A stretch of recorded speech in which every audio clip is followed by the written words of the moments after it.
The best thing about running is that all you need is a pair of trainers. Now, anyone can do it. You don't need to be specialized in it. You don't need to have any background experience. All you need to do is just pick up a pair of trainers and just go and run. So today, guys, in this video, we're gonna be talking about my running essentials for 2020. So this year, it's kind of been a bit different. So I've really hit the running this year. From the 1st of January all the way up until now, my training's going really, really well. So I'm at about 1,700 kilometers so far for this year, mixing up my training from interval sessions to long runs. So I thought I'll help you guys out with just kind of showing you and all my running gear essentials and all the accessories I kind of use from the 1st of January all the way up to today. So firstly, we're gonna talk about running trainers. Now, I'm not gonna go into too much detail for now, but these three trainers are the ones that so far this year that have really, really helped me. Number one, we have got the Nike Pegasus Turbo 2s. I've called this kind of my everyday trainer. So this is a trainer that if I was just decided to go out one morning and think, yeah, I'd just love to go on a run just on the road, this would be my go-to trainer. Fantastic for long runs, fantastic for interval training, just an all-round brilliant shoe for road running. Now moving on to another trainer, this shoe is the Nike Wild Horse 6. Now I wore these in my previous video where I chased the King of the Mountains up the Lawley, which was really tough, but these are my trail shoes. So these are the shoes that I wear up in the trails, up in the mountains. I've only worn this shoe about 4 or 5 times, so I can't really do a full review on it, but so far I absolutely love it. So this would be my trail shoe for going up the hills. The final shoe I'm gonna share with you now is a shoe which I would wear for my race days. I've only worn these once and there's no races obviously going on at the moment, but this shoe is just breathtaking. I've been waiting for this shoe for quite a while now, but it finally came the other day and I've worn them once, but I've just said, look, this is my race shoe. I'm only gonna wear this for race days. So here it is. The Nike Alpha Fly Next Percent, just incredible. I'm really looking forward to trying these, hopefully break a couple of PBs with them. I haven't given my full review on them yet. I've only worn them once in an interval session. Very, very weird, very strange. I've never worn a shoe with a carbon fiber plate, and especially this Nike Zoom with all the Nike Zoom and obviously like the AirPods that are in here. I felt like I was 5 inches taller, which isn't a bad thing because I'm quite small. But that said, yeah, it's got a massive, massive, heel. It's quite hard to turn. I found that really, really difficult, but not gonna give too much away yet, but overall, just an amazing shoe. So this would be my race day shoe. So now we're gonna talk about running watches. Now, not an essential. I know that a lot of people who run, they run with their phones, either on their hand or on their arm or in their pocket, which I really don't like doing that. I've never been a fan of doing that. So that's why I'm gonna start with a watch which, if that's something which you find really annoying carrying your phone, but you wanna track your distance and record your time, etc., then the watch I'm gonna share with you now, which is the Garmin Forerunner 10, is a really, really good watch if you don't want to take your phone on a run. You want a watch that can easily track your distance, can easily track your time. It's very, very lightweight, can't go wrong with it. It's in about the region of about 80 to 90 pounds, so it's not too expensive.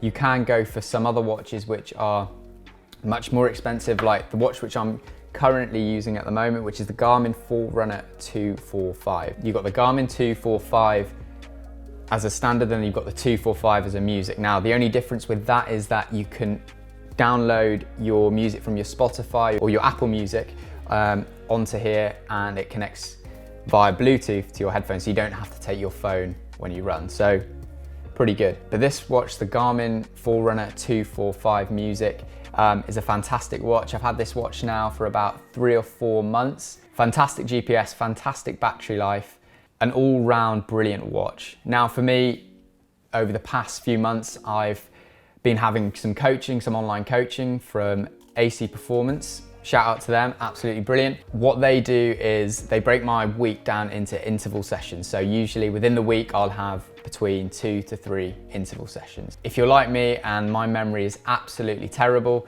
then it's a little bit hard to kind of remember the whole session for an hour. So One thing with this, which you can do via the app, which is the iConnect, is you can go into the app, you can program your session in the app, and then from there, it connects to your watch. So you have your session. What it will do is it will tell you what pace you need to go at, so you can have your 2K warm up, and then it will go down and break down your session throughout. So whether that's any target paces you need to hit, your splits, your time, it's just a really good indication, really easy to follow. Now, I cannot recommend that watch enough, but it is slightly expensive. I think it's over £250. It is a little bit expensive, but you do get what you kind of pay for. Recovery and what accessories and essentials that I use to help me recover post-run. Theragun. Now I've had this now for about 7 months. I got it at Christmas time. Before this, I used to foam roll a lot, but since then I haven't really done much of that really. I've kind of substituted out the foam roller for the Theragun. Really, really good. It comes with loads of different attachments here at the front. There is loads of different guns, kind of, if you like, massage guns on the market at the moment, all different price ranges. But this one I think was about £70, so quite cheap, as I think a lot of them go up to, I think, £400, so very, very expensive. But I have used one which is supposedly better than this, but I don't really feel the difference that much. So if you are looking for one, I would stick to something like this, where you can pick up on Amazon for about £70. The last bit of my recovery, which I usually use, is this Deep Heat Muscle Massage Roll-On Lotion. Now, a lot of you, if you've heard of Deep Heat, the smell, especially particularly the spray, is absolutely vile.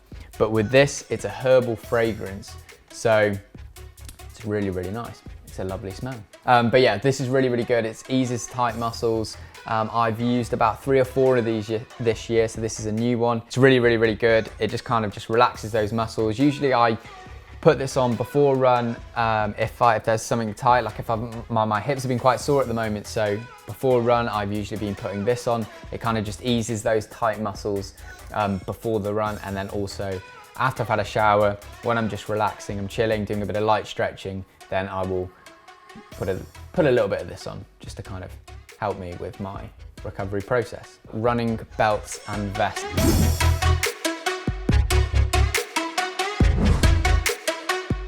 The only one I've got with me today is a running vest, and this was what I wore for my race last October, which was the ultra marathon, which I did.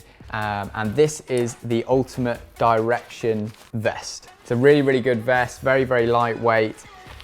It comes with these soft flask water bottles, which are really, really good and convenient. So what you do is you put it on like this. It has these cool compartments in here, which makes getting water really, really easy, very, very accessible.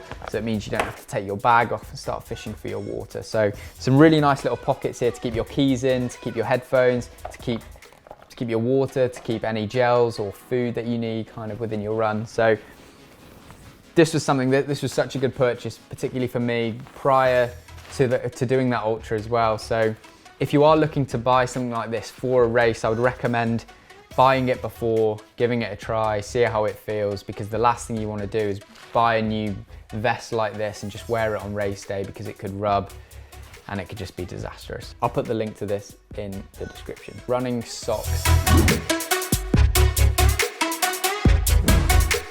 Now, I would always recommend people who are just getting into running to buy running socks. I've been wearing over the past few months these Innovate socks. These are just an ankle sock. They're Race Elite. They've got a nice little right and left, so you know which one to put your feet in.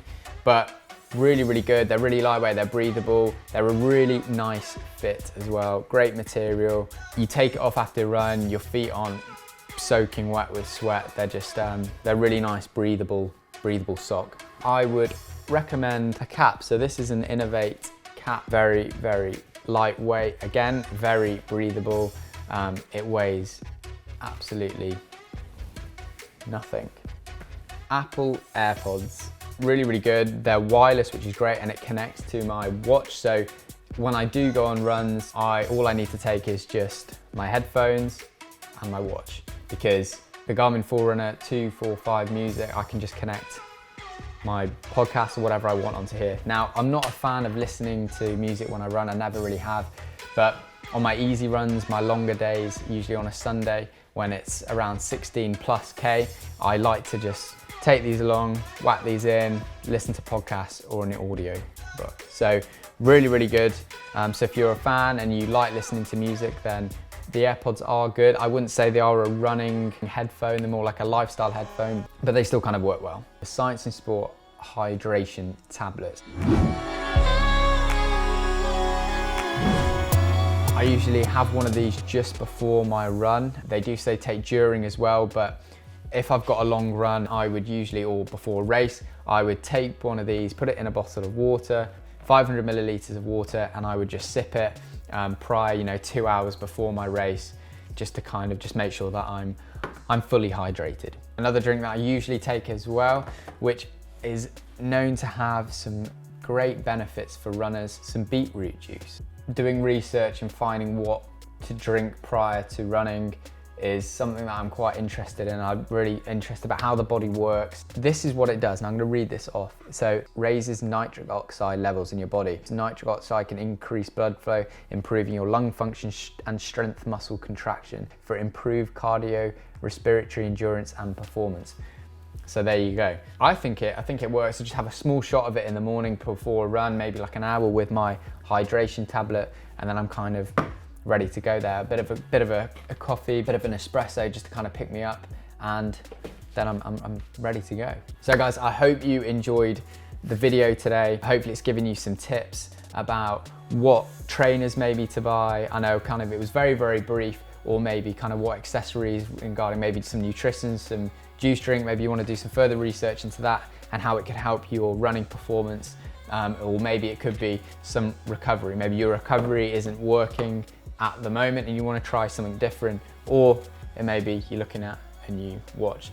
So those are kind of my running essentials that I've been trying out this year, and they've kind of, so far, everything's worked really, really well. My trainers have been great. The socks I've been wearing have been brilliant.